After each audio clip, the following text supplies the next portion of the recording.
Iran has delivered a chilling warning to its Gulf neighbors.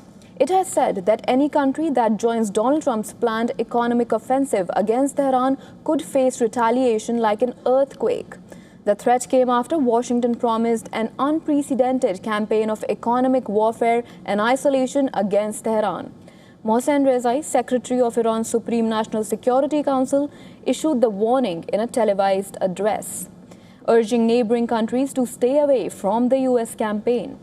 He said any country that participated in economic restrictions against Iran would be treated as an enemy.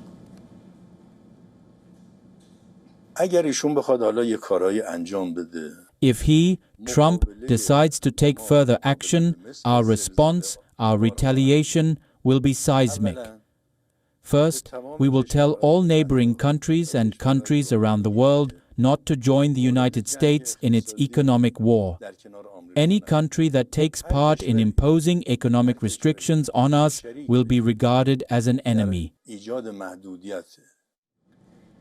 All this comes against the backdrop of Washington preparing secondary sanctions on foreign banks, companies and governments that continue to do business with Tehran.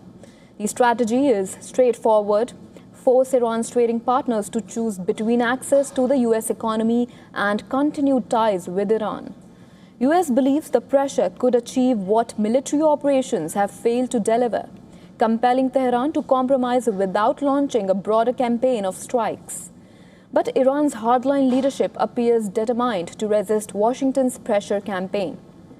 Iranian Foreign Minister Abbas Araghchi mocked Trump's new economic D-Day strategy by sharing a 2012 Obama post quoting Joe Biden on the most crippling sanctions. But behind Tehran's defiance lies a deepening economic crisis. Years of sanctions, the disruption caused by war, declining oil revenues and restricted access to global financial markets have left the Iranian economy under enormous strain.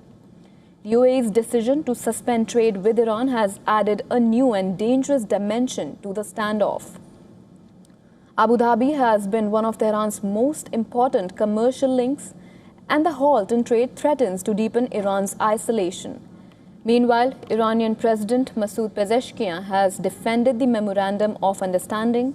He called it the best available arrangement to pull Iran out of what he described as a state of neither war nor peace. If we signed that memorandum, it was because we believe a war cannot go on indefinitely. At some point, we ultimately have to make a decision to save the country from the state of neither war nor peace. Amid the threats and counter-threats, the bigger question is now Iran's economic survival. Iran cannot attract investment or rebuild its battered economy while the threat of renewed conflict hangs over the country and access to Hormuz remains uncertain. The memorandum had offered the possibility of sanctions relief, restored oil exports and economic recovery. Its failure has instead brought Iran back to the edge of confrontation.